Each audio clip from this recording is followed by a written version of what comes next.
What about the tendon underneath or whatever? Is that a tendon or a ligament? This one? Like in your arch, yeah. I won't have time to talk about that one. Okay. Because That's what I I have wanna, for a second. Is that- you have to have fasciitis? It's like, no, Oh, okay. it's just that feels tight sometimes. You have to stretch your calf, and we're gonna talk about calf stretches. Okay.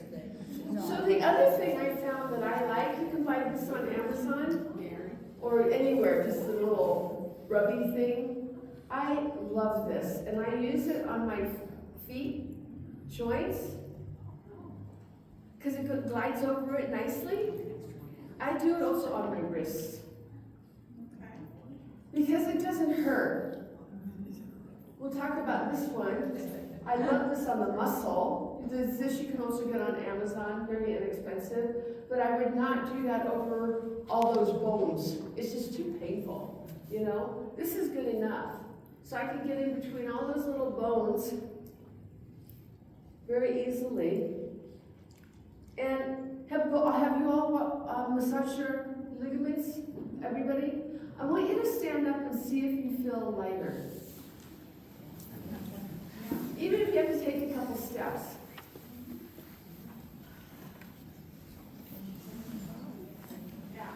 Feel lighter? I feel more stable. Do you? You feel that, Lisa? Does it feel different?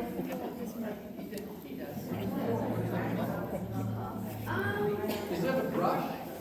Well, on Amazon I bought a kit. So if any of you have ever gone to my lymph class, I recommend this set of brushes. It's $20. It's got all the brushes in there with a handle. So there's a handle that can actually fit in there if you want to get areas that you can't reach. So $20 you can get. You can't talk about money in this. Oh, can I talk about money? No.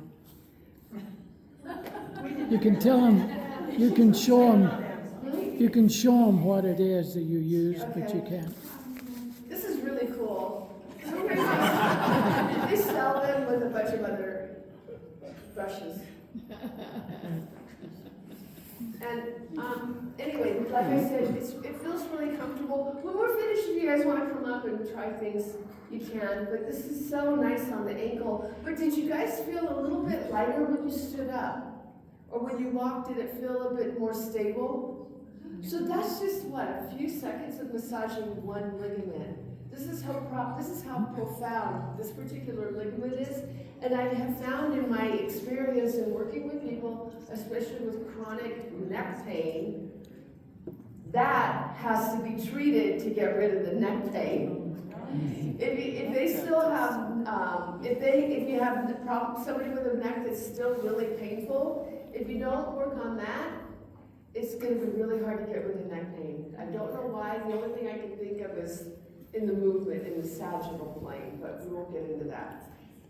I encourage all of you to work on your ligaments, okay? Because that's going to be huge in terms of getting better proprioception, that you'll get more out of the exercises that they teach you, and also just for stability. Also, if you've got any problems with the knees, IT band, all of that, it can actually start to help loosen up. But what happens down there is profound. And you've got just a little joint bearing all that weight. It literally looks like this. You've got one bone, and these two ankle bones sit on it like that. And that has to hold a lot of weight, okay? So making sure all the ankle joints and the toes are flexible is really important. This is another little tool that I like that's fun. And, you know, have any of you ever been for foot reflexology? So, you know, every point on the foot corresponds to an organ and a channel. So what I like about this is that I usually wear it with socks because it is pointy, but you start in sitting, okay? Just start in sitting, massage your feet, you know, you can, feels really good actually, you can play with this later. And then when you get used to it, you do it standing, okay? But don't start in standing because you'll like throw it out the window and you never want to look at it again. Start start in city, unless you're used to this. Where I used to live in Hong Kong, when we go to the parks, they have all these great little exercise equipment for everybody. I call it the geriatric playground. And I was there all the time. They had all kinds of great exercise equipment, and they had bars that you could walk on and balance, but they're only this far off the ground, you know, they're not high. But the other thing they had were stones in concrete that were flat, and you take off your shoes and you walk on them so you can do reflexology. And then at the end, the challenging ones, they take the rocks and then they point them that way. And those are really pointy, so you have to work up to it. But I wish we had stuff like that here.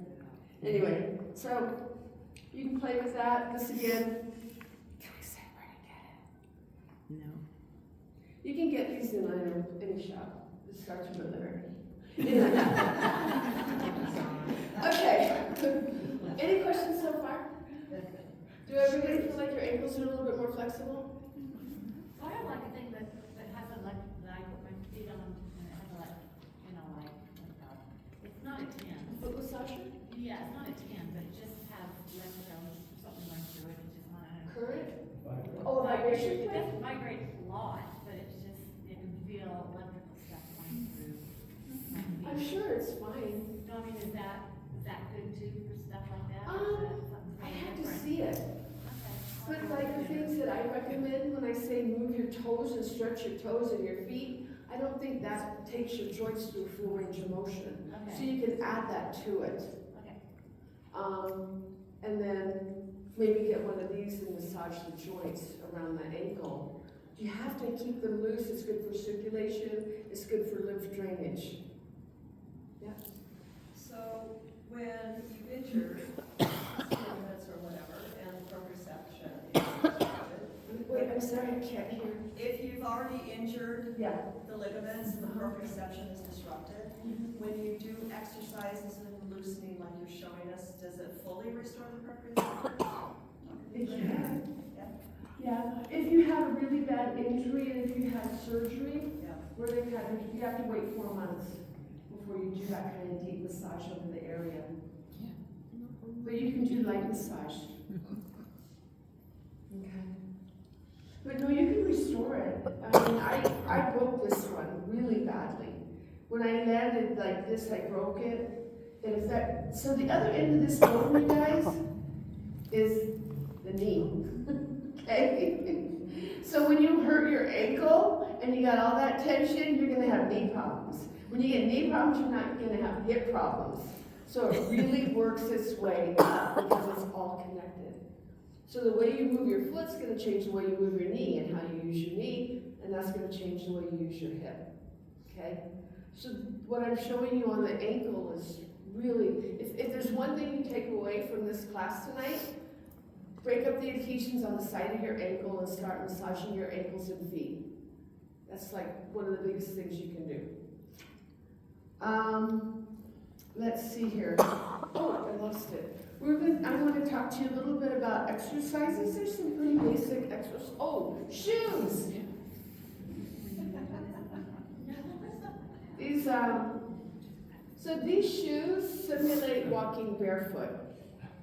Okay? That's really the best thing you should be doing for your feet. So now what I see, a lot of shoes are really thick soled, and I love them because I'm like 5'4", and I love having another 1.5 inches. However, to wear them all the time is not great because they're kind of like, they're not flexible. This is like walking barefoot. This is a super flexible shoe. Okay? I do realize as we get older, we lose fat on the bottom of our feet, and then, you know, it hurts.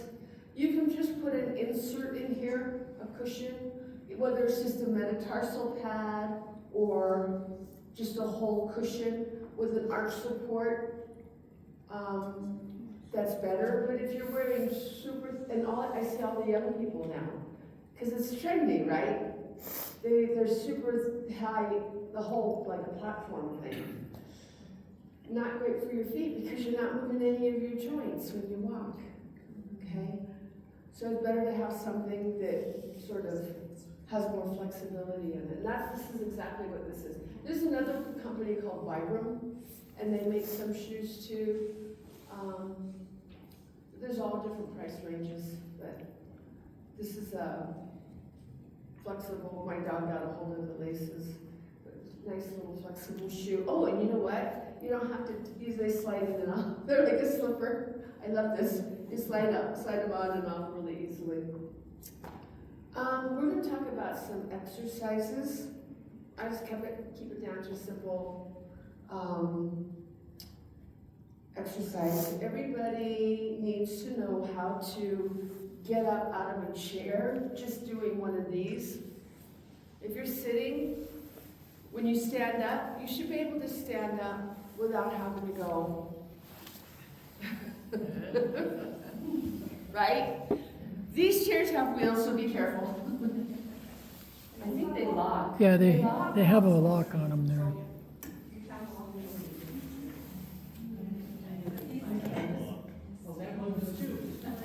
Is there a lock on these? You should easily be able to get out of a chair. And I'm very honest with my patients. As a physical therapist, having done a lot of work in hospitals at one time, if you can't get out of a chair, it means you can't get off a toilet seat.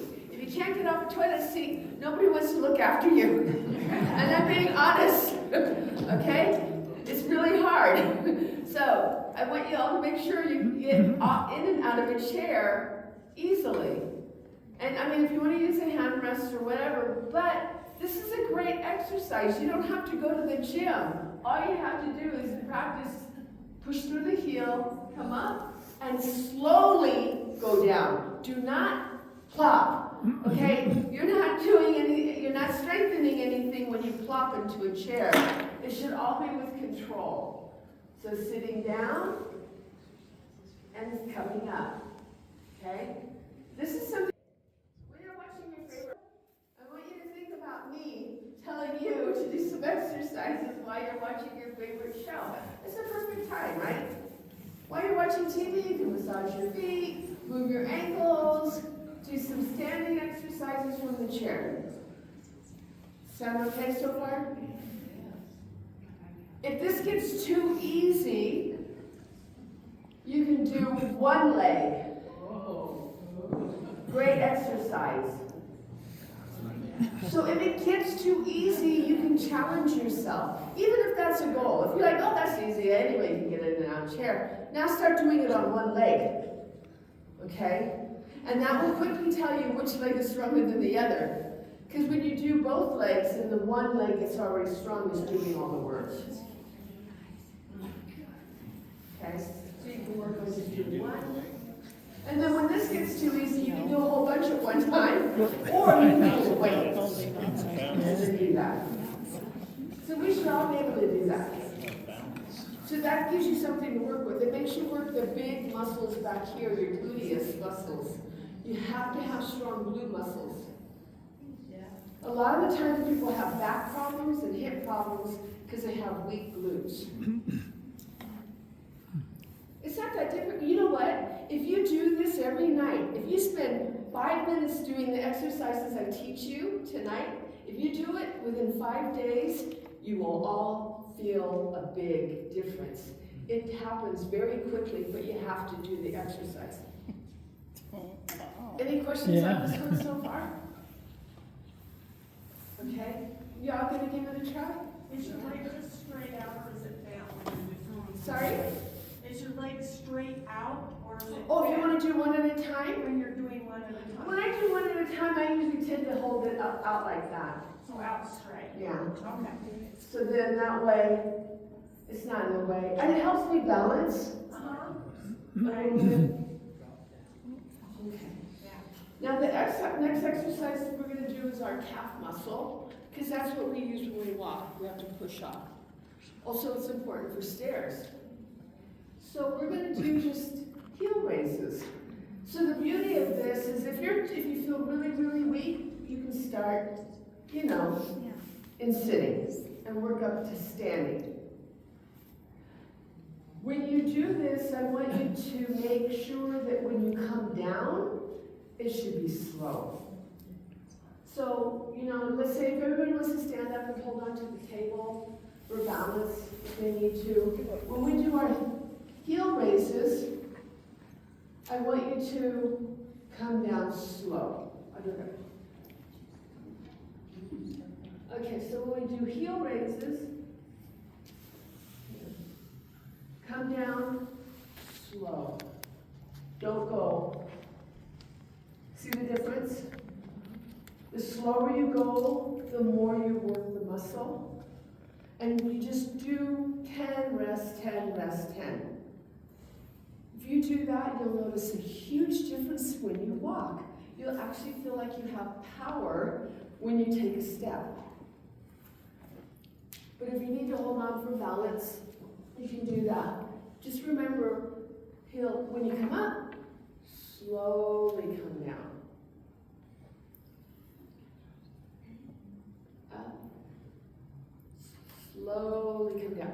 And then you can also do this if you have a step.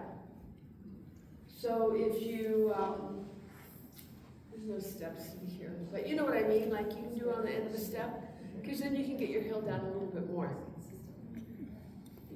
Do you know what I mean?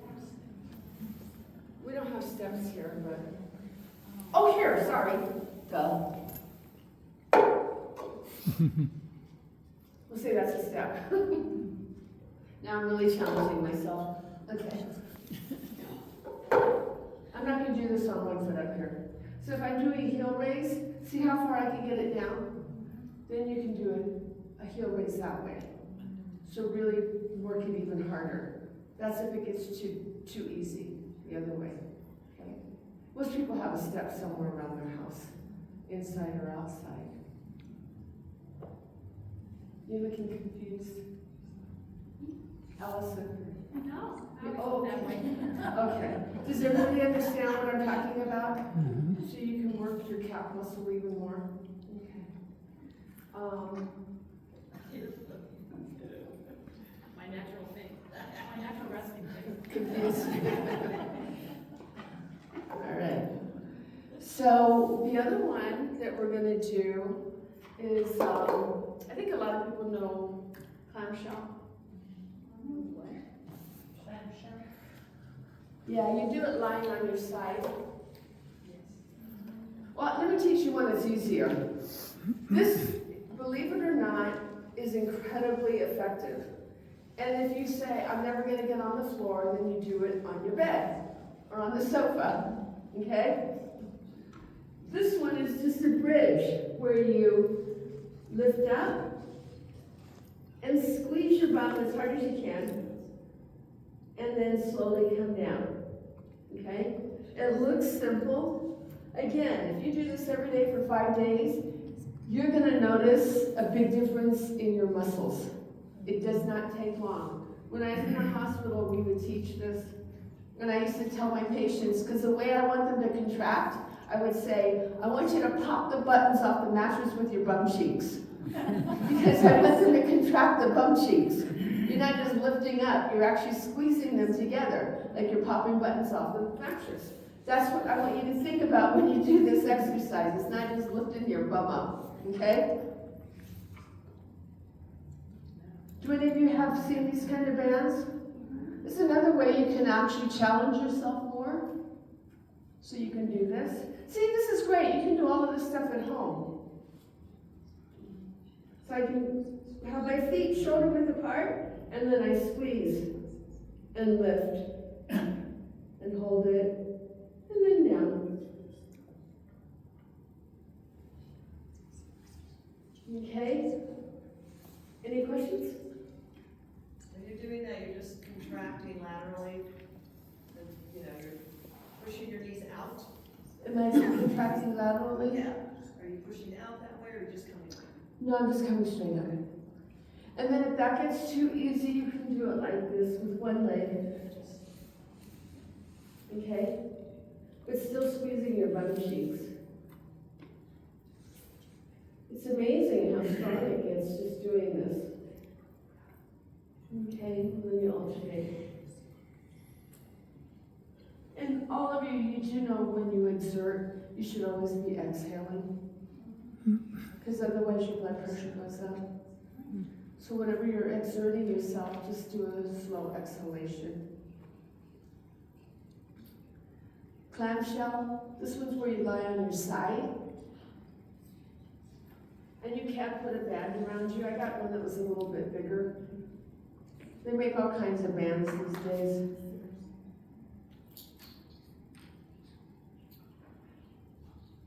I'm just improvising because I don't use those. The other bands are too easy. I don't really have those. So. Clamshell looks like this, where you're on your side and you open your legs like that.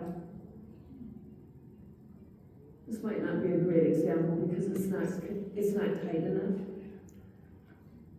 Do you all understand what I'm doing? Yeah. There's another one. That's good for your glutes. Glutes. A lot of this is glutes. Stronger glutes keep you from having hip pain, keep you upright, and make sure you can get on and off the toilet seat. I know. Well, it's basic. There's basic stuff is really important. Okay. Sometimes what you can do too, if it gets too easy, when you're doing it, you can have your legs like this, and then you're gonna try to turn this foot out. So I'm gonna lift it even further. So if I'm doing like a clamshell, then I'm gonna lift this up, and you can feel it. It's a lot harder. Your little toe is really working. I know. So it's a lot harder, but it's a really good exercise. And you can do this in bed if you don't want to get on the floor. Although it's not bad practice to get down, up and down off the floor. But you can do this on your bed. It's a good workout. I have all this stuff in my living room. So it's in a little basket, and at night I often like to watch some podcasts.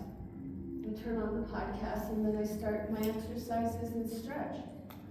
This is, again, we're going to go back to a balance exercise.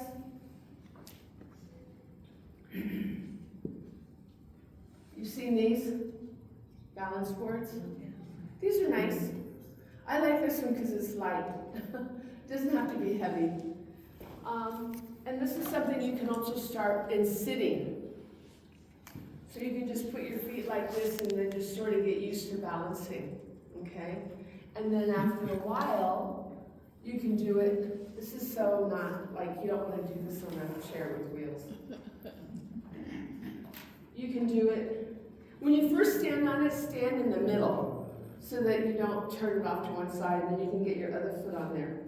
And you can work on balancing, just trying to balance like that, okay? If that gets too easy, close your eyes and do it. But make sure you're safe, like, have something like a piece of furniture that's soft near you that you can just hold on to. Great exercise for building up proprioception. It's good for core, okay? You can also do one foot. So you can work on that. You can start doing circles in one direction, circles in the other direction. So that's a good one. If you don't have one of these, all you have to do is stand on one foot. If you haven't got a board, then just stand on one foot. We call it a stork exercise. You just stand on one foot, and when it gets too easy, then you close your eyes, okay?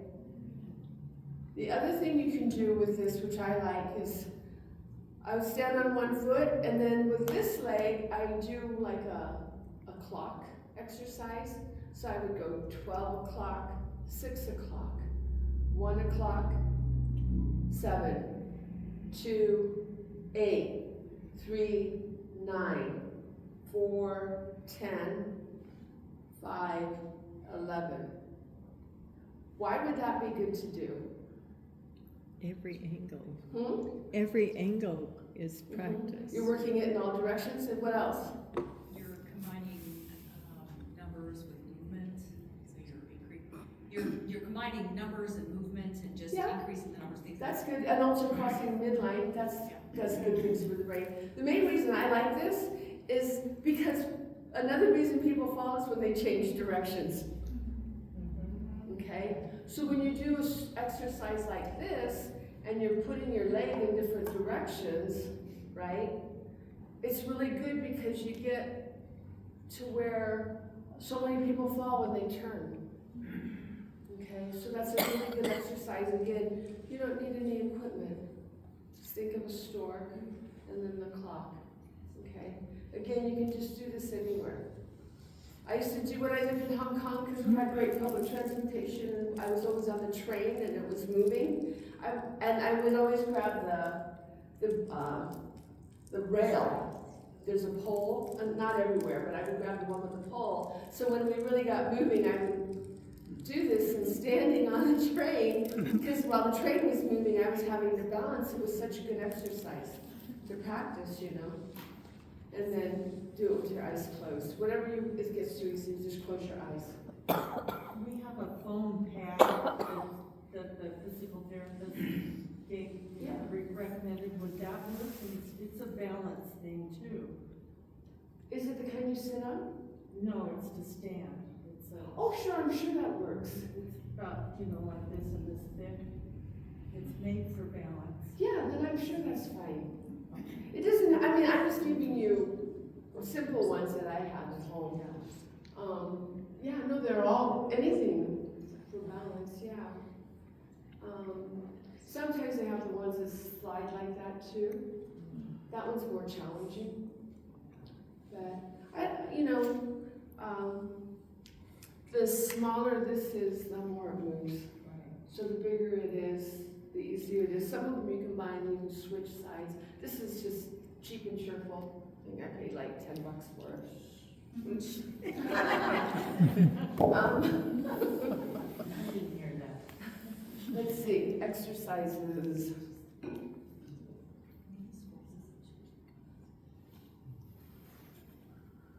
I like to buy things, I don't like to spend a ton of money on stuff. Okay. Sit to stand. Hamstring. Okay, we're gonna talk about some stretches.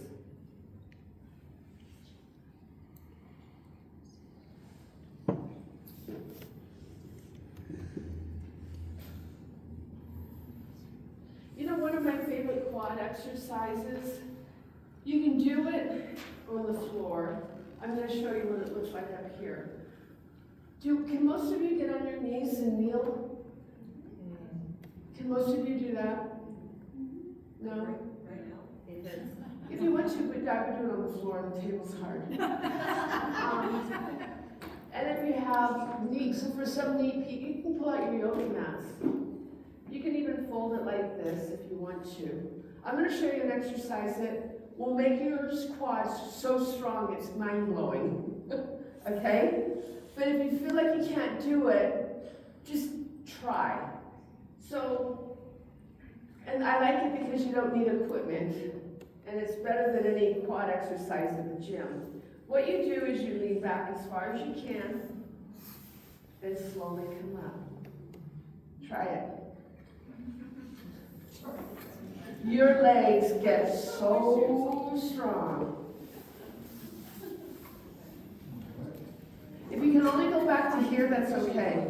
But the further you go back, the more you strengthen it. And you don't need the gym.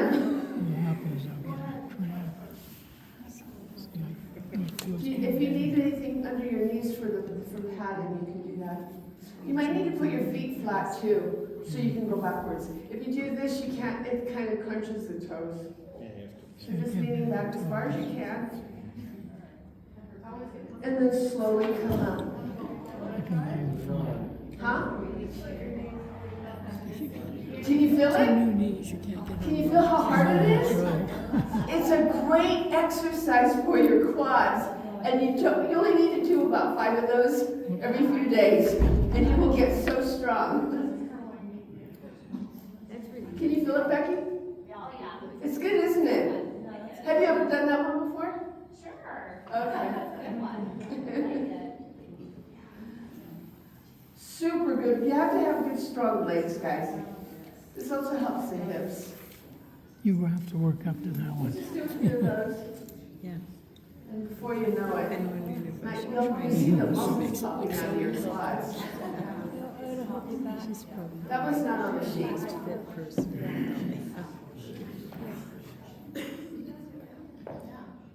We have a question. Caroline, scoliosis, it stops going back. Sorry? Scoliosis? Yeah, it can only go so far and then it. Well, scoliosis is in the spine, so when you're doing this, you're moving here. But it's, You're not moving your spine. no. Okay, we're good. Okay, so you're just, you're actually just stretching the quads and then building them up.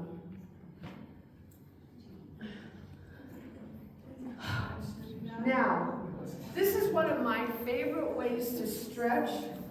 You don't have to do it, but I like it. It's called a yoga wheel. Okay?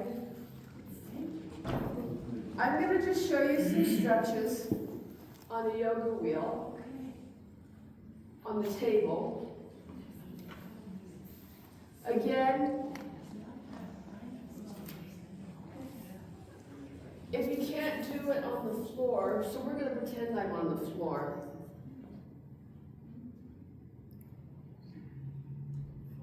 All I have to do is lean and I stretch my hamstrings.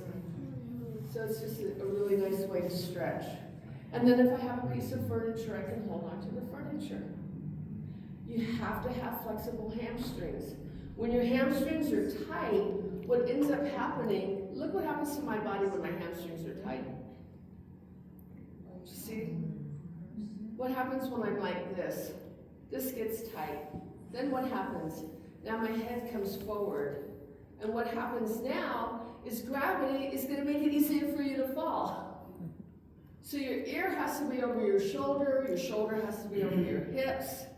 So if your hamstrings are tight, you're going to be like that. So we have to get our hamstrings looser. Hamstrings get tight because, everybody sits too much now. Even kids lie like that, right? Do you ever see the kids now? They're all like this? Because they're sitting all the time. I think they've taken recess out of their program. And then if they are playing, it's on a video game. They're not getting as much exercise. Anyway, see, we need to plant more seeds and stretch your hamstrings every time you bend over or every time you're weeding. Everyone's make things welcome to functional. come help at our Okay. garden. So this is a nice way to stretch your hamstrings. If this is too hard for you, you could do it on a low table or on your bed at home.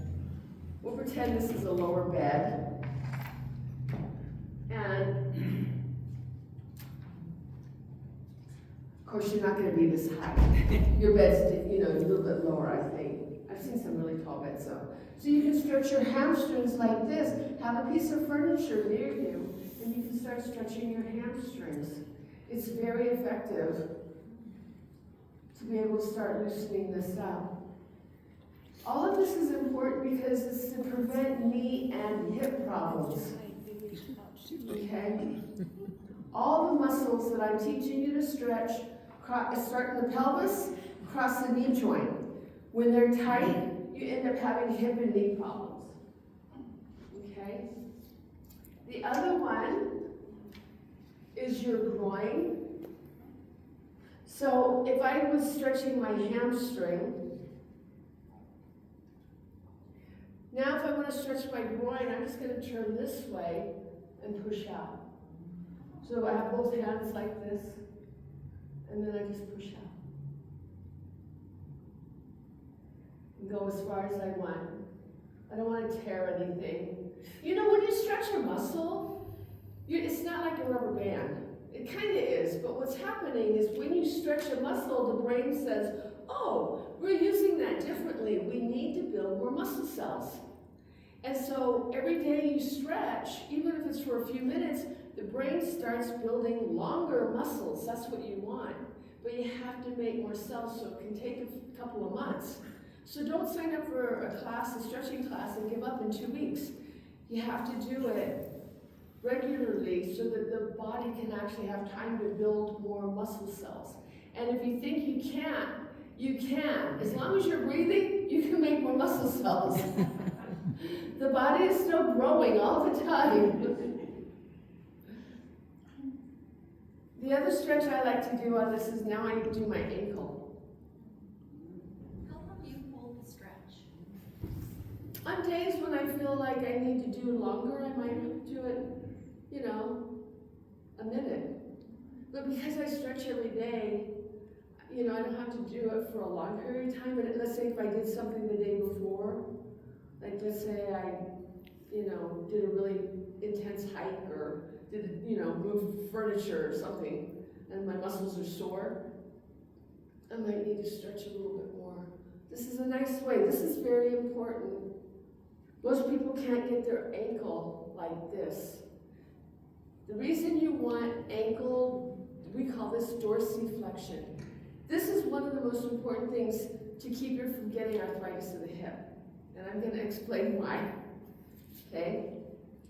When we walk,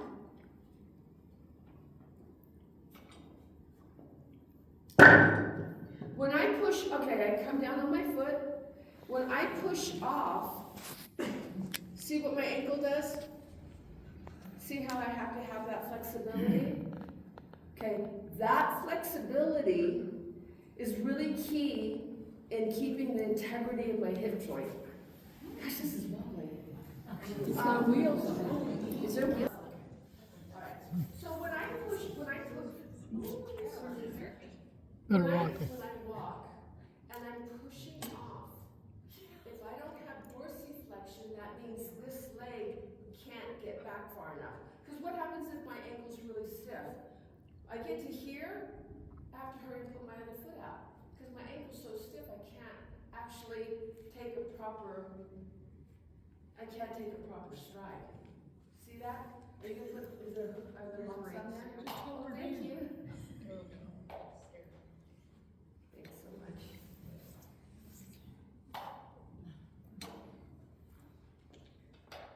My hero. Okay. All right, here we go. So does everybody get this? Because this is super important. When I take a step, if I don't have ankle dorsiflexion, I can't get this leg. My ankles are so stiff, what'll happen is when the minute I get there, it's like, oh, now what happens? This one comes out. Then what happens? This one's stiff, then that one comes out. In order to keep the ball and socket nourished, to have really good vasculature, to keep the bone healthy, bone stays strong by the forces put on it. It's called Wolff's Law. So when I am in this position, the angle of this bone, called the femur, where the ball is, grinds into the socket in such a way that it nourishes the joint. So what happens is, how you hear people getting older when they fall, they break their hip? There's actually a percentage of them whose hip breaks and they fall because they've lost the integrity of the bone in the ball and socket. So if you don't have good force going through your joints and your bones, they get mushy. They get fragile.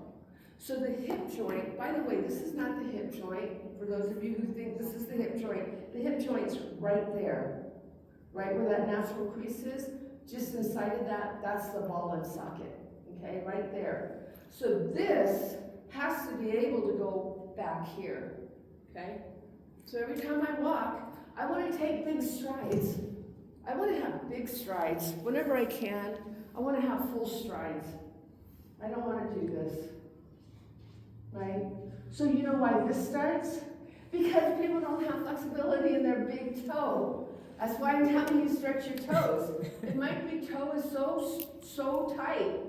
I can't push off. I can't do this. My toe can't bend. So if you have stiff toes, stiff ankles, that's why you walk like this. Then you lose your proprioception, you lose your balance, your joints and your hip get mushy. Okay? So walking with big strides puts me into hip extension. And I push off and the force goes through the bone nourishes the joint. It does that. And it makes it stronger every time you do that.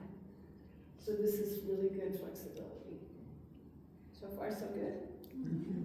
15 minutes. Hmm? 15 minutes. 15 minutes, okay. If you want to work on getting hip flexibility, you can just do this. Hold on to something and just keep your hips loose. And then you can also do circles. Keep the hip loose. The other exercise, this is a little more advanced but important. I call it 90-90. You sit with this at 90 degrees, a right angle, and this at 90 degrees. You should be able to, this is too small. I have to do this on the floor. You should be able to do this. Okay? And if you just need to go slow, most people can do external rotation, especially women, especially if you've ever done dance. Most people can't do internal rotation. This is important, because if you can't do this, you'll end up having to get a total hip replacement, okay? So we need to have that ball moving around the socket through full range of motion. All of these you can do at home. I need to talk a little bit about walking. I can tell really quickly when somebody has tight bum muscles. If your bum muscles are tight, that means you're not getting internal rotation and you're not getting extension. So I'm going to teach you how to walk. And Allison teaches how to walk. Oh, sexy walk. So, yeah, come up here. So this, I'm going to show you how most people, That's the problem. I'm going to show you how most people walk, okay? I'll walk down this way. Okay, they do this. See where my toes are? You know what that means? It means my bum muscles are so tight they're rotating my hips out. She told me I'm walking like a duck when I do that. It's not very attractive walking like that, but you see it a lot. People's toes are out. We actually should. No, I'm exaggerating. Allison she and I got to talk about gait, so I had her practice. You have to turn your feet in a little bit and come down more on this, and we want to internally rotate the tibia. So this is what that looks like. It's like when models walk, right? Yeah. So it's like, you kind of swing there. You're moving your joints. So what you do when you walk, when you do this, you move your hips and you move your spine. Yeah, you just kind of. You have to be able to have this flexibility and this flexibility. Because every time you take a step, you have to disperse all that force so that you're not jarring your head. So when you're walking like this is, you're not moving that, so you walk. You can exaggerate it. So when you walk, you have to move your hips. Guys too, move your hips. And I want you to bring your feet in a little bit more. I don't want this. That's what I think that I'm not teaching class, but remember like in the 1800s, and the women would always walk like this and drop the hanky? Oh. Remember? That's what I think of, right? Okay. That's how they did it. You know what I'm talking about, right? But men should also be moving their hips more and their spine. You need to have that flexibility. L4, L5 needs to move. Your hips need to move. But when you're walking like this, you're just getting stiff. I want everybody to stand up and walk. Everybody practice. Everybody get up and walk. And move. Bring your legs in a little bit closer. Don't let your toes come out like a penguin. And think of about a line, and you want to be walking closer to that line, crossing over just a little bit. Let your hips move. Let your hips rotate. Let your back move. If you're used to it. Oh, you're good? Try. Because that's more hip. I think it's, That being able to do that is fine. So you're letting that, let your hips rotate. Move your hips, move your back. So when my leg comes out, my hips are moving forward. Yeah, guys too. No, guys too. You have a spine. No, I can't walk.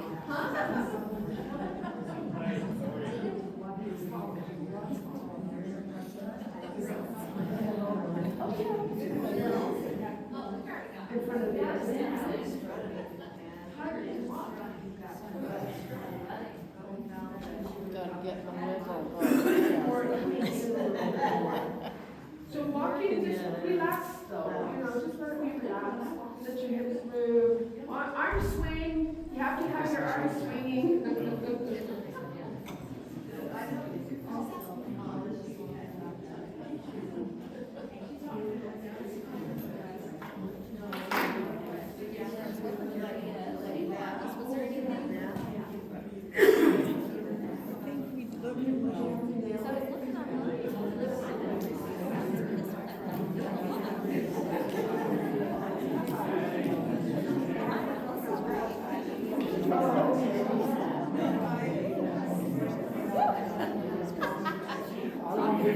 How about you sit down and try it?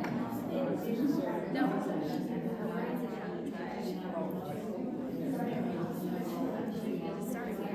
Start here.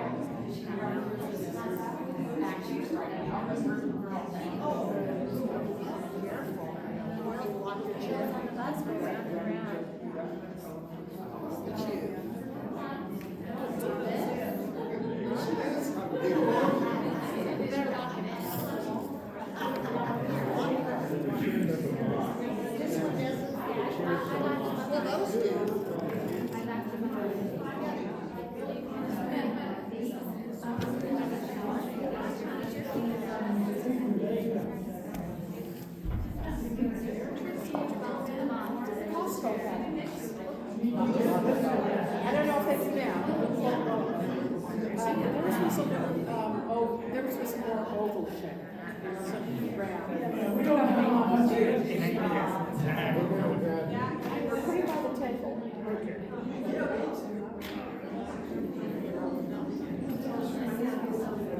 I like the one that Costco had because it was more, it was long. 3 minutes, can I 8 minutes? Okay. Not any higher. Those round balls too. All right. Does anybody have any questions?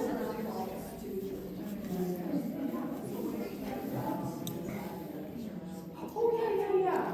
They're heavy, aren't they? You know, yeah, it's flat and then it has a bump. Yeah. Oh, that's excellent. That is such a good exercise. That one's really good for reflexes. This is something that I think is really important, and I think it's really interesting. So, you know how everybody these days, so many people have diabetes, it seems like? There's a really interesting thing you can do to lower your blood sugar after you eat. They actually say the best thing to do is walk, right? After you eat, walk, that helps bring your blood sugar down. The other thing that I found that is really interesting is if you do heel raises, it's something about, so the muscle, you have this big muscle called your gastrocnemius, big bulgy one. Then underneath it is called the soleus. For whatever reason, when you contract the soleus, it lowers your blood sugar. So if you can't go outside to walk after dinner, just stand up and do some heel raises, and that will lower your blood sugar. And when you have high blood sugar too, circulating all the time, where does the weight go? Here. So that's all we're going to talk about tonight. I could talk forever, but I hope you guys learned something new. But at least start working on that ligament, start working on some balance exercises, work on stretches, work on your walk, move those hips. Yes? This is for another class, but what if you're starting to get neuropathy in your toes and the bottom of your feet? That's a whole other class, I'm sure. I would start soaking my feet in baking soda. Or Epsom salt? Epsom salt? No, baking. Well, I don't know. Does Epsom salt make you alkali the way baking soda does? Boron. Boron? I soak in boron. That's another thing. Boron, 20 ml tea borax powder. Yeah. I soak in it about 3 or 4 nights a week. Whole body. As much as I can. Yeah. And it is so good for your bones. Boric acid, boron. We should all be taking at least 3 milligrams a day. It's deficient. Can If you you still buy can, that in the grocery store? Yes. huh? Where can you buy? At the laundry, in the laundry section, they call it a laundry booster, but it's an essential mineral. You can also buy it in capsules. Yeah, Boron. borax. Yeah, borax is the same thing as the expensive little pill, I know it is. so. But I used to tell people, just take a pinch and drink it, and then I got in trouble for saying that. So if you want to buy it in capsules, you can, or you can drink your bath water, no. I was soaking it. It makes your skin really soft, it's great for the hair, it helps balance your hormones. Boron is an essential mineral. It's good for fatty liver disease, like take boron, or you can just get some 20 ml tea borax powder in the laundry section at the supermarket. And I was soaking baking soda. Even if you don't have a tub, at least get a big pan or bucket, warm water, baking soda, try that. Sometimes you just need to neutralize the environment. Your skin is so porous that no matter whatever you put on it, it goes into your tissue like that. Really fast. So that'll help make your body more alkaline. Let's see if that doesn't help. Anyway, thank you for coming. We had a great class.